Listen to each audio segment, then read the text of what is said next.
El tema de hoy, como vamos a tratar de hacer algún tipo de participación para que lo tengamos como referenciado. Es un tema interesante, en lo personal me gustó mucho porque lo disfruté estudiándolo y disfruté mucho, como hemos estudiado tantas veces, que uno dice que puede estudiar un versículo 20 veces y cada vez hay una revelación diferente. Y este tema yo sé que ha sido trillado. Aquí en este grupo lo hemos estudiado 50 veces, pero les quiero compartir mi experiencia porque desde que lo empecé a estudiar, interesante compartirlo porque para mí es una revelación diferente y pues la idea es que podérsela llevar a ustedes para que puede que también les genere una revelación o algo distinto, y esa es la idea. Por eso hoy estábamos pues como dando gracias, pues, cantando al Espíritu Santo para que sea Él para que sea el Espíritu Santo quien haga la labor. O sea, yo soy el instrumento y pido al Espíritu Santo que sea Él el que hable a través de mí, porque las palabras vienen de Él y la enseñanza viene de Él. Como haciendo una introducción al tema, pues tiene mucho que ver con el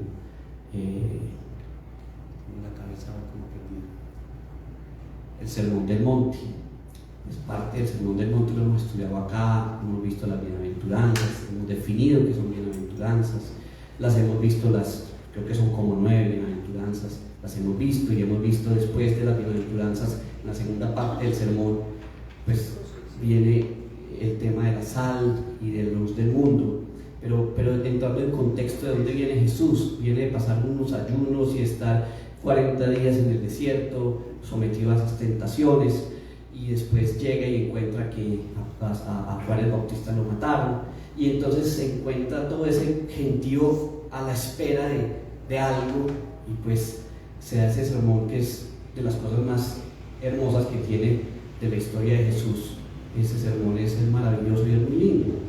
Entonces es todo un contexto muy grande, muy amplio, y lo bonito es que dice después, en la segunda parte, dice que nos compara cómo debemos ser sal y luz para el mundo, y que la sal no se debe deshacer, y que la luz no se opaca ni se mete debajo de una mesa. Todas estas cosas a lo que refiere es que ustedes son mis elegidos, y ustedes, al ser sal y luz, lo que tienen que llevar es eso, un mensaje del Evangelio y estas cosas. Pero también antes de eso hizo un recuento de las bienaventuranzas en donde hay unas condiciones: bienaventurado, pobre en espíritu, porque no sé qué, pues simplemente hay una cantidad de cosas que ya las hemos estudiado. No creo que haya necesidad de volver a repetirlas, pero si las quieres repetir, pues ya queda de tarea. Pero yo me quiero centrar hoy en una de las bienaventuranzas que está si alguien tiene la Biblia, Mateo 5:5, y en la versión de Reina Valera. Si les dije que tuvieran las Biblias listas, ¿qué pasó? ¿Qué pasó? Dios bendice a los que son humildes, porque heredarán toda la tierra. Perfecto, esa es una versión. ¿Alguien tiene la versión de Reina Valera? Me la sé. Si no se la leo, pues yo era para que ustedes, sí, pero María se la sabe, dale. Bienaventurados los pobres de espíritu, porque ellos verán a Dios. De ellos es el reino de los cielos. Pero esa es no es la 5:5. Esa es la primera bienaventuranza. Sí. Yo le estoy hablando de la bienaventuranza donde dice así con inspirado acento: bienaventurados los mansos, porque ellos recibirán la tierra por heredad. Bienaventurados los mansos. Otra versión dice todo lo que le da. Entonces, bienaventurados los mansos, porque ellos recibirán la tierra por heredad. De acuerdo con lo que ustedes han estudiado, han sido tan buenos estudiantes y juiciosos, ¿qué interpretan ahí? O sea, escuchemos conceptos. ¿Qué les aporta a ustedes al decir esa bienaventuranza? ¿Qué consideran que es? Digan, lo escucho. Bienaventurados los mansos, porque ellos recibirán la tierra por heredad. Eso tiene que ver con la humildad, con la nobleza, tiene que ver con caminar en los principios principios, obediencia, Con la obediencia. Bueno, entonces podemos tener una palabra ahí que es obediencia. ¿Quién más quiere aportar alguna cosa que les llame la atención de esta bienaventuranza? en negarse a sí mismo, Negarse a sí mismo, o sea, Cristo, perfecto. humildad. Los que buscan a Dios tienen la tierra y todo por heredad, imagínese usted todo. Es que la gente gastándose la vida buscando todo para saber que el que tiene a Dios hereda la tierra y todas las posesiones que en ella hay. O sea, nosotros buscamos el Dios bombero al final. Pero María, una linda muy adelantada. ahí está todo. Bueno, ¿alguien más quiere aportar algo? ¿Alguien quiere decir algo más? ¿No? Bueno, muy bien. Entonces, mire, vamos a separar en esta bienaventuranza dos cosas. Vamos a ver la primera parte de la bienaventuranza, que dice: bienaventurados los mansos. Cuando hablamos de mansos, ¿qué es para ustedes qué es manso? Humildad, Lo manejable, El contrario, el que escucha, el que se dispone, lo contrario es el que rebeldía. recibe, el Como la obediente. canción que hacías al principio, de que dejé de luchar, ¿cierto? Dejé de la que me desafiné. Exacto. Dejé de luchar. Pero quedó recalcada con la desafinada. Sí, se repitió. La idea era que se repitiera y la pudieran escuchar no se quedara grabada. un propósito, ¿verdad? Eso tenía, Hay que ser había que muy repasar. humilde para recibir de Dios. Mansedumbre. Exacto. Pero faltamos de una base. ¿Y la mansedumbre es qué? Aprender más. Es un fruto del Espíritu. Sí, sí. Lo primero es que la mansedumbre es fruto del Espíritu. Sí. Y aquí lo hemos estudiado muchas veces, ¿cierto? Y a mí hay una partecita que me gustó mucho del tema de mansedumbre como fruto del Espíritu. O sea, mansedumbre considerado fruto del Espíritu, que dice que es el poder puesto bajo control. Me gustó mucho esa definición de poder puesto bajo control Fuerza por porque es que es ese ímpetu, controlado por aquí. Esa es una figura.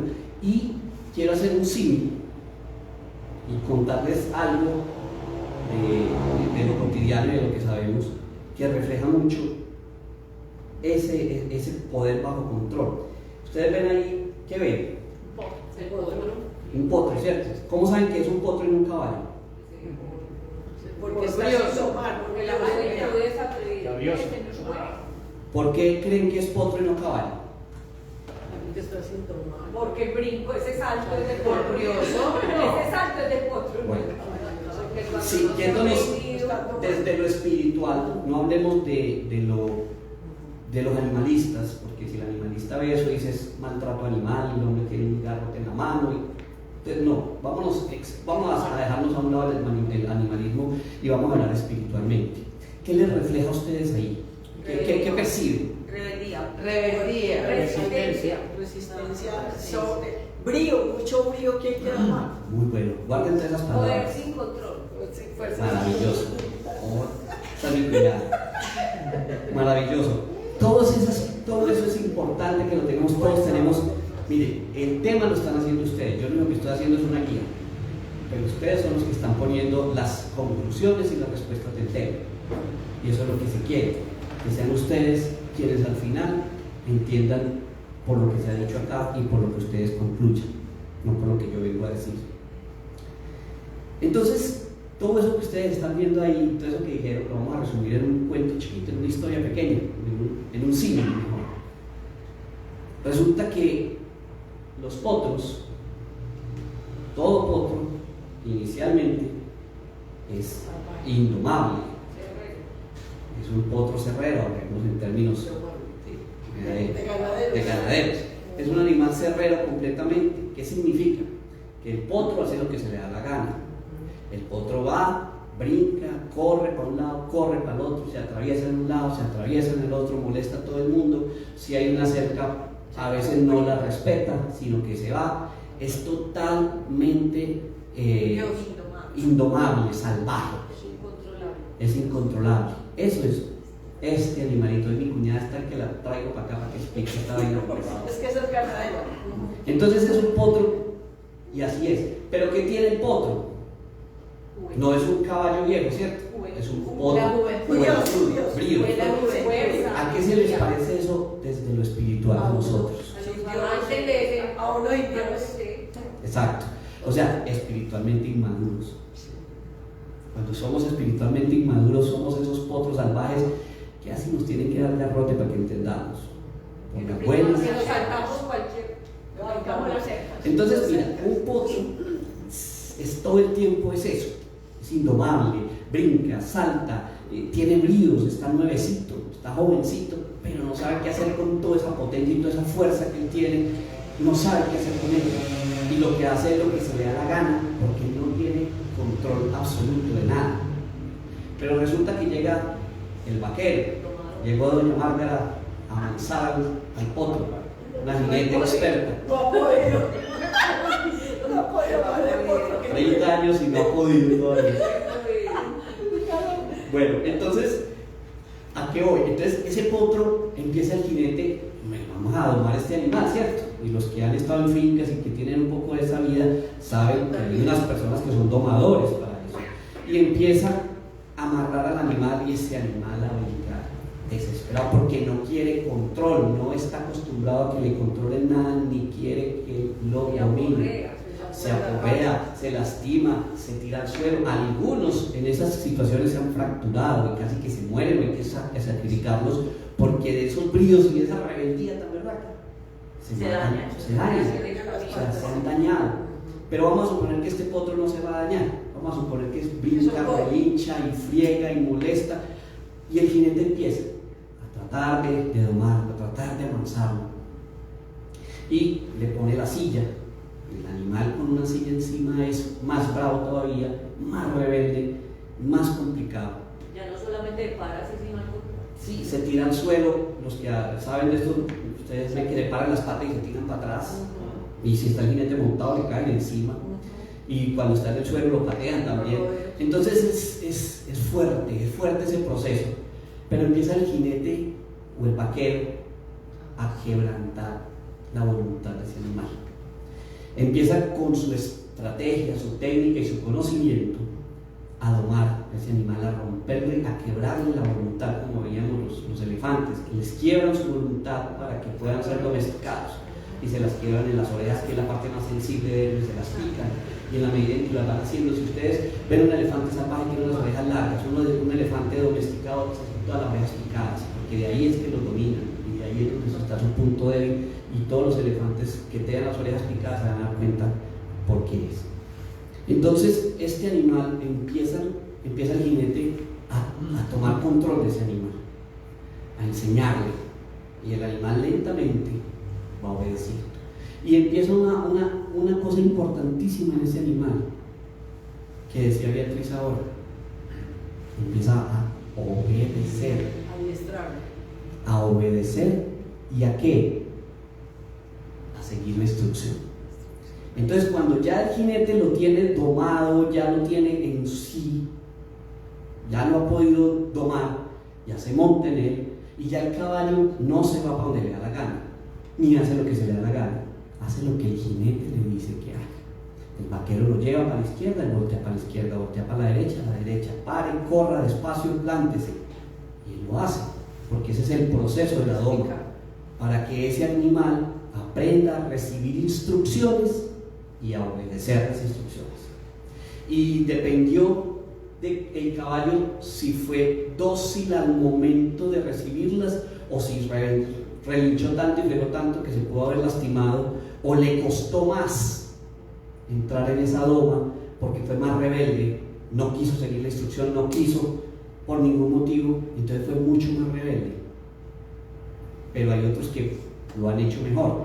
Eso nos pasa a nosotros como en la vida, ¿cierto? Hay unos que llegamos más rápido, otros llegamos más despacio, pero que llegamos, lo que pasa es que depende de la voluntad nuestra.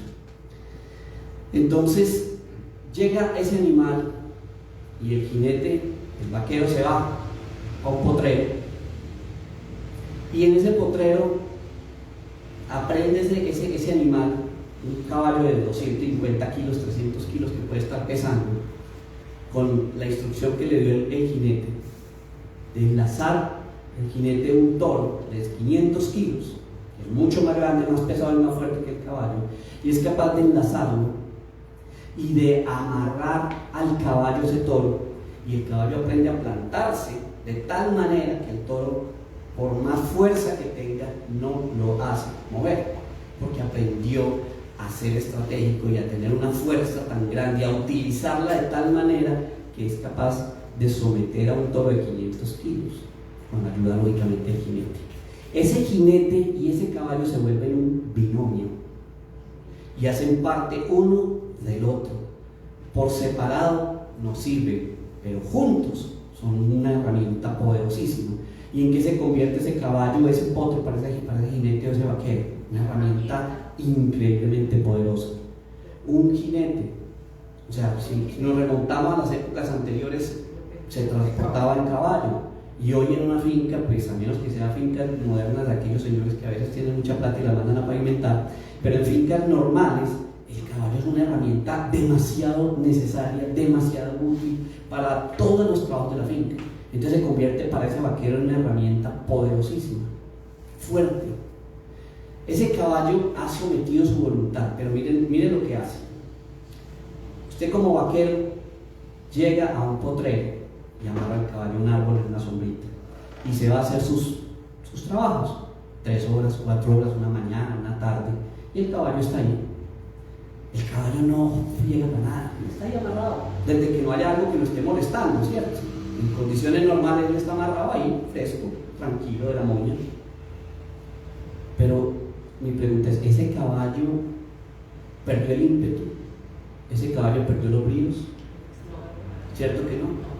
¿Ha perdido su juventud, su fortaleza? La esencia no se pierde. No se pierde, está ahí.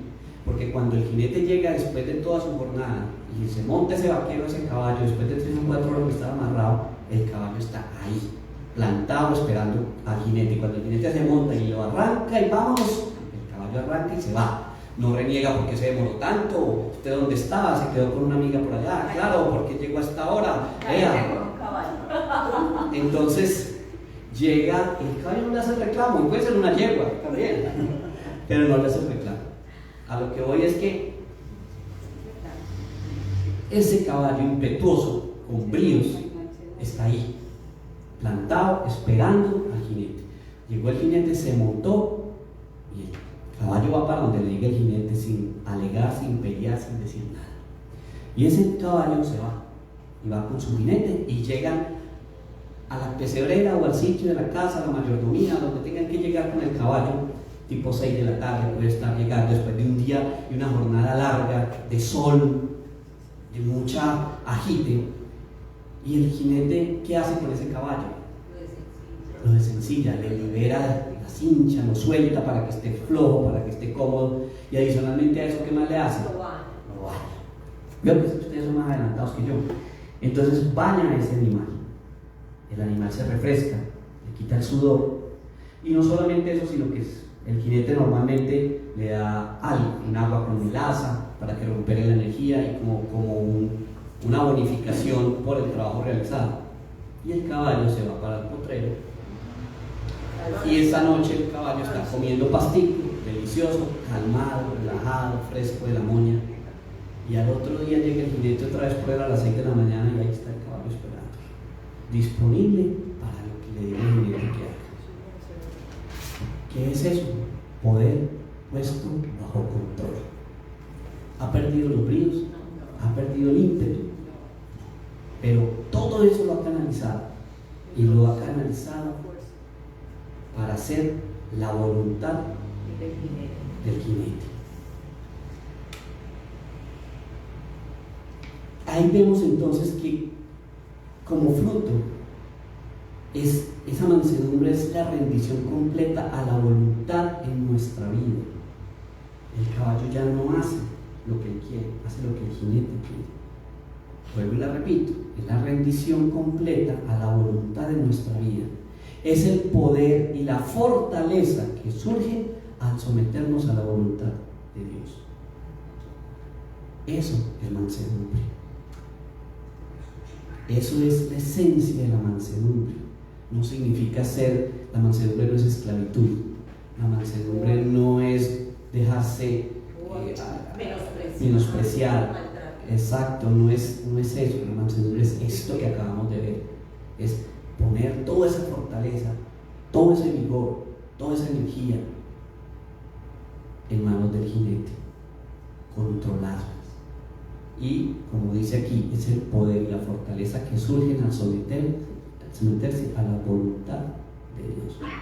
Cuando nosotros nos sometemos a Dios, todos esos bríos están ahí, pero controlados y llevados por un jinete que es Dios. Hay componentes fundamentales de la mansedumbre. Si nosotros miramos, voy a leer en otra versión que la tengo aquí en pastel, porque pues para no vernos, dice que dichosos los humildes. También dice, dichosos los humildes porque heredarán la tierra prometida. Entonces, dichosos los humildes. Y en la otra versión de Reina Valera dice, bienaventurados los mansos. Si comparamos las dos, mansedumbre, humildad, van iguales.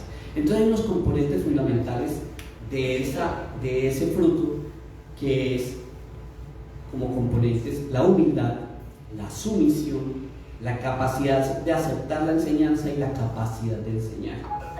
Yo creo que yo aquí he dicho muchas veces que, y lo digo por mí mismo, muchas veces rechazo la enseñanza porque hago acepción de la persona que lo está haciendo, porque muchas veces nos pasa que te va a decir esto y menospreciamos a la otra persona y no recibimos la enseñanza porque creemos que quien nos está enseñando es no, pues no es ejemplo, no, que me va a enseñar a mí, hombre, yo ya estoy en otro nivel, estoy en un nivel más alto.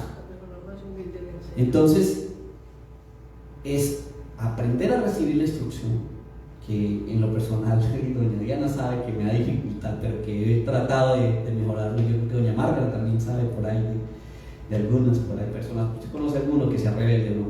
¿He conocido alguno? No. Yo creo que en la casa todos tenemos una persona que es rebelde, ¿cierto? Doña Beatriz debe tener también, no sé. Pues estoy haciendo conjeturas, simplemente. En mi casa es por familia. Todos. Porque entonces, dice que don Jaime debe tener que muchacho Beatriz. Entonces mira que esa rebeldía nos lleva a no recibir la instrucción, a no recibir la enseñanza, y en la medida en que nos resistimos a recibirla, pues vamos a ser más maltratados, más golpeados, porque hay que domar ese potro, y para domar ese potro, si nos damos a que eso se haga en nuestra vida, si nos, ¿cómo se dice? Condicionamos, disponemos la palabra correcta, si nos disponemos a eso, va a ser más fácil. Pero si nos rebelamos, va a llegar el momento en que vamos a estar más. Pero cuánto hemos sufrido y cuántas cosas nos han podido pasar. Entonces, ojo con esa parte, ¿cierto? Mansedumbre igual a humildad. Humildad, sumisión y capacidad de aceptar la enseñanza. Hay una definición de humildad que las quiero compartir, que me parece, la saqué también de un texto que había hecho antes, que me parece muy interesante. Dice, calidad del carácter de una persona que le hace restar importancia a sus propios logros y virtudes y reconocer sus defectos y errores. La repito para que la aprendan. Y porque yo la medita, porque la humildad es la calidad del carácter de una persona que le hace restar importancia a sus propios logros y virtudes y reconocer sus defectos y errores. ¿A qué se les parece eso? Jesús. Ejemplo más claro de mansedumbre, Jesús. Si miramos, ¿tienen la Biblia? Yo que no es la tarea. Filipenses 2:6. En Filipenses 2:6, en resumen, dice que él no estimó el ser igual a Dios como cosa a que aferrarse, sino que se despojó a sí mismo. El cual siendo en forma de Dios, no estimó el ser igual a Dios como cosa a que aferrarse. Maravilloso. Entonces, mira un ejemplo tan grande de humildad, de mansedumbre. Jesús estuvo expuesto a Pilatos, a los sacerdotes del Sanedrín, y todos estuvo, y en ningún momento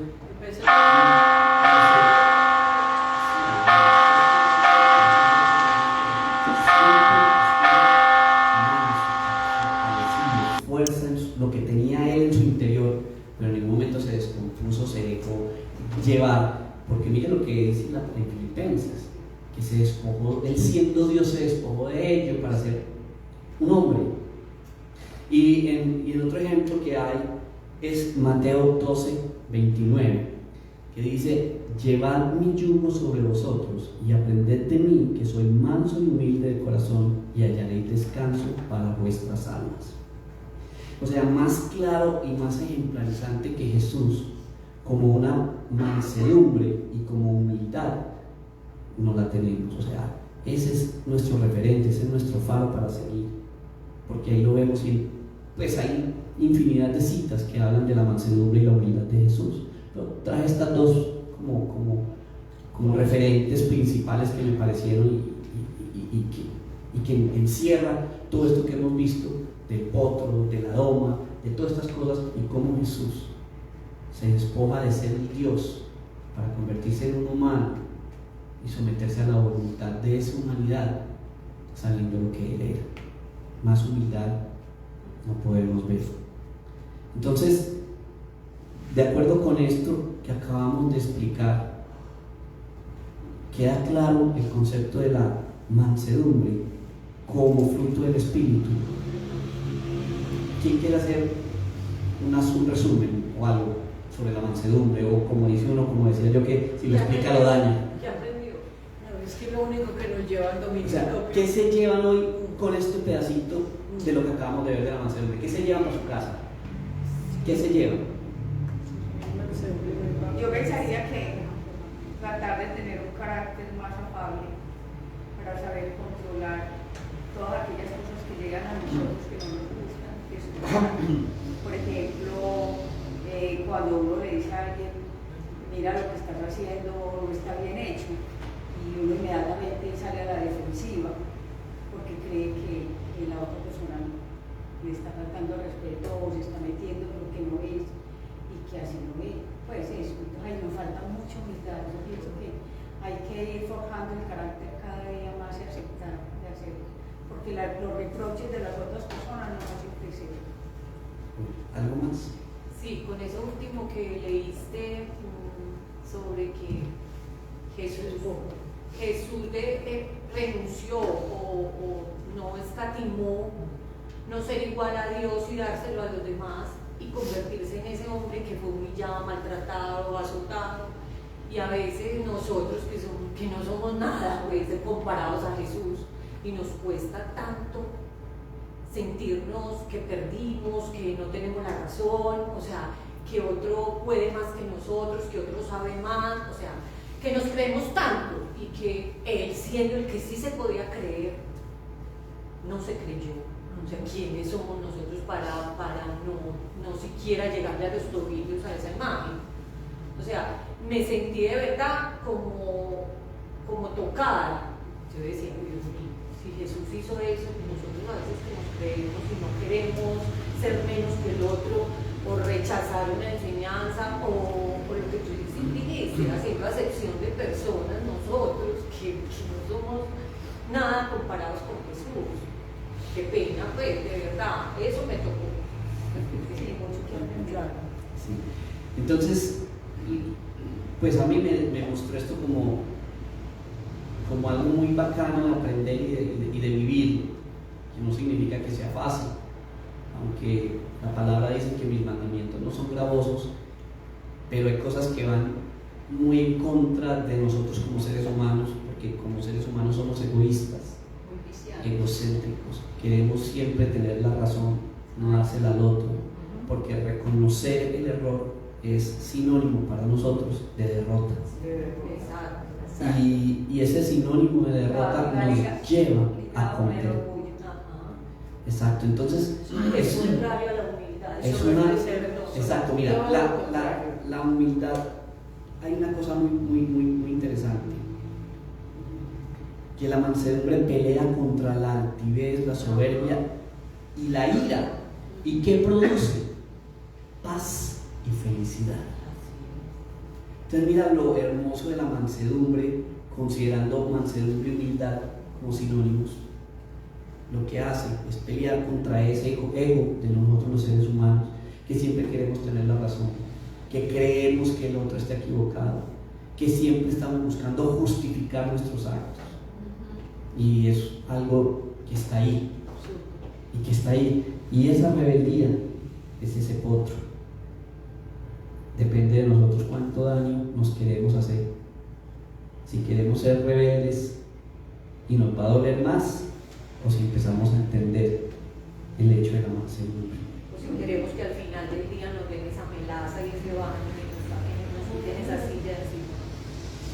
O nos castiguen y nos dejen amarrados a un palo toda la noche, sin poder mover ni la cabeza para que el caballo empiece a entender la mansedumbre. O con escuelas no me van a todo. Entonces, es nuestra tarea y quería compartirles eso. Pero no hemos acabado. Todavía nos falta un pedacito. No les quito mucho tiempo, son las 8:05, 10 minutos. Espérame que hay un versículo que a mí siempre me dio mucho duro, y es que uno debe ser como la semilla, y el que no muere a su ego no produce nada. Que lo dijo la gente. Debe morirse a su ego, porque si no, nunca va a producir nada. O sea, eso es el ser manso y no ser uno, sino vivir en Cristo. Yo creo que fue Pablo que lo dijo. Sí, ya no vivo más en mí, sino Cristo Cristo vive en mí. vive, dijo Pablo, no vivo yo, más Cristo vive. excelente. O sea, todo esto es, por eso les decía que el tema lo iban a hacer ustedes y que al final ustedes son los que van a hacer las conclusiones. Yo soy simplemente el guía, pero ustedes son los que hacen sus propias conclusiones. Pero quiero complementarles algo adicional, porque la bienaventuranza tiene una condición, pero tiene una recompensa. Pero también hay que entender esa recompensa, cómo nos va a llegar.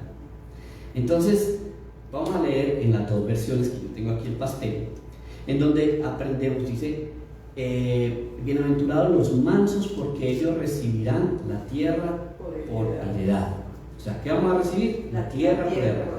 Y en la otra dice, dichosos los humildes, porque heredarán la tierra prometida. Los dos tienen, las dos versiones tienen una cosa perfecta, alineada. A ver si la encuentran. La herencia. Tanto los dos están conjugando los dos un verbo, y lo están conjugando en futuro. Tanto heredarán como recibirán. Las dos versiones está el verbo en futuro.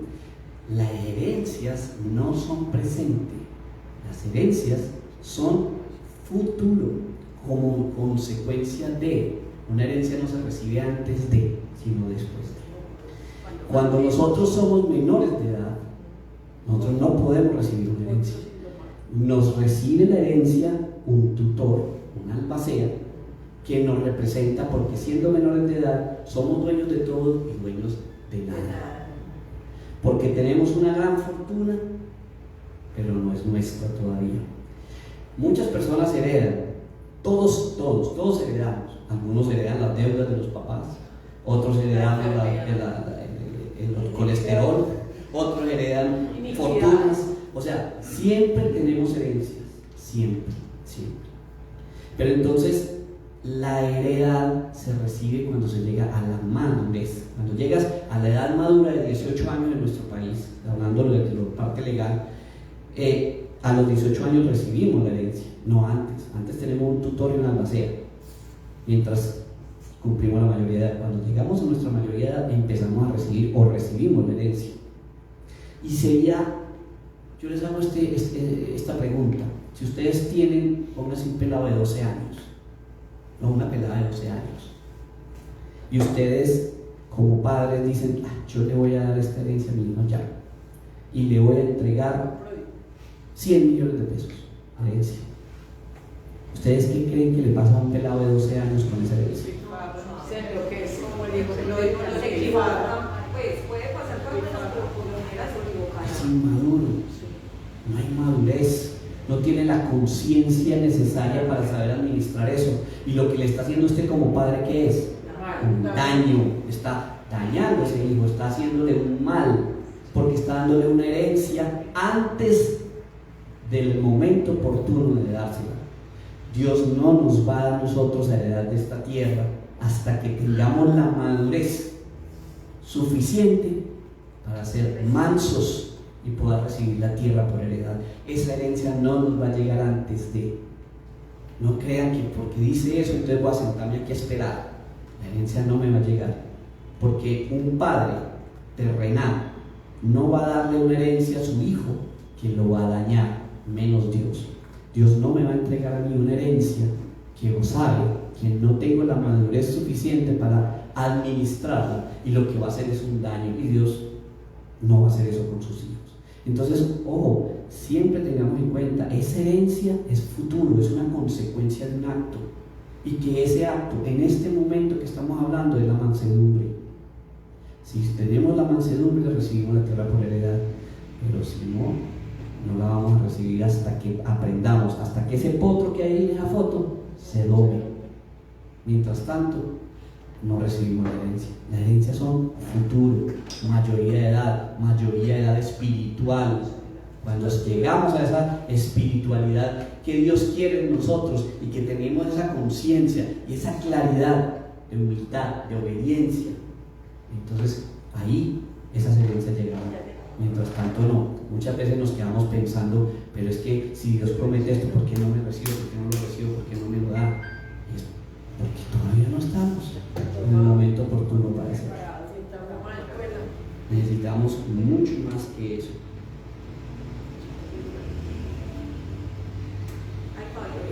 Y con eso quería como terminar hoy el tema, porque son las dos cosas para que las tengamos en claridad: las herencias como futuro, la mansedumbre como presente. Presente, ser mansos, y como futuro, una herencia. Son los dos tiempos que se mueven hoy, y que entendamos esto de esta manera como lo planteamos. Yo la verdad espero que haya quedado claro, y si me permiten, Señor Padre Santo, cierren sus ojos un segundo, por favor. Señor Padre Santo, gracias porque es tu palabra la que hemos escuchado hoy, porque ha sido tu Espíritu Santo quien nos ha revelado a nuestro espíritu aquellas cosas que necesitamos cambiar en nuestro interior. Señor, hoy nos disponemos para que obres en nosotros, para que pulas aquellas cosas que necesitas pulir en nuestro carácter, para que seamos mansos como tu Hijo Jesús. Ayúdanos, Señor, a hacerlo, para recibir esta herencia tan maravillosa que tú tienes para nosotros. Pero entendemos, Señor, que tenemos que hacer un proceso. Ayúdanos a cumplir con él. Ayúdanos a ser cada día mejores personas y más parecidos a Jesús. Gracias por este tiempo, Señor. Gracias porque dispusiste a estas personas a recibir una enseñanza que viene de ti, Señor, porque es tu palabra la que llega aquí. Gracias, Señor, por este tiempo. Gracias por las personas que hoy recibimos una revelación tuya, porque tú revelas tu palabra a tus hijos, Señor. Te damos gracias en el nombre de tu Hijo amado. Amén. Gracias, te voy a despedir. Gracias, sí. Gracias, Gabriel. Pues me plazco en gran manera estos líderes que hay en el grupo hace como 16 años y nos deja dos claves y un código y una clave secreta muy grande. Manso y humilde corazón para poder heredar la tierra y todo lo que en ella hay. Qué código tan valioso. Multipliquen esto, compártanlo, denle el link, hagan comentarios en Facebook. Sé que muchas personas van a recibir este tema. Lo compartimos y Gabriel, que Dios te continúe bendiciendo y damos gracias a Dios por tu bien, por los líderes que hay en el grupo. Bendiciones. Amén.